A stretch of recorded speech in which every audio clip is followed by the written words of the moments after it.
Parshat Ki Tissa describes an event that is really inexplicable in Jewish history, and that is the sin of the golden calf. After witnessing the 10 plagues, the miraculous 10 plagues in Egypt, and then the splitting of the sea and the destruction of the Egyptian army, and then receiving the manna in the wilderness, and later receiving the Torah from Hashem himself. All of these miracles and wonders, 40 days later, Bnei Yisrael, the children of Israel, are worshipping a golden calf. How is it possible? How could they do such a thing? Such a betrayal. How did they revert back to such idolatrous ways? And the Talmud in Tractate Sanhedrin asks a question, not about the golden calf, but in general. It says, you notice, if you look at the books of the prophets, you'll see that the Jewish people were always involved in idolatry. They were worshipping this idol and this deity. Even in the times that the temple stood in Jerusalem, certainly the kingdom of Israel, which was in the north of the 10 tribes, was full of idolatry. But even in the south, in the kingdom of Judah, which were under the control of the kings from the family of King David, there was so much idolatry. Why is it? And the Talmud gives a very interesting answer. It says they never really believed it, but they did it because it gave them permission to be immoral.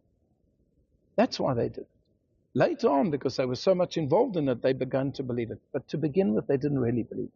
But why did they do it? Because it gave them permission to be immoral. If one follows the Torah has incredible demands upon the Jewish people to be moral.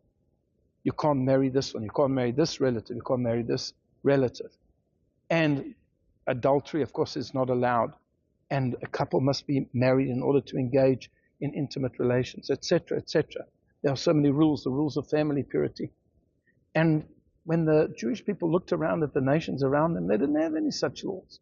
They could basically do what they wanted. They could be immoral. Well, now the Jewish people, they couldn't be immoral if they were living under the reign of God, if they were living under the Torah. But if they were living under the reign of some type of a deity, then that would be fine.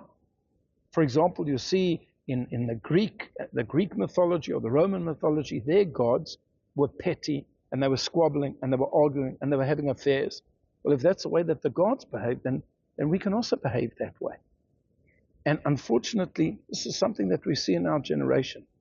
It's a generation where many people have turned their backs on religion, have turned their backs on God.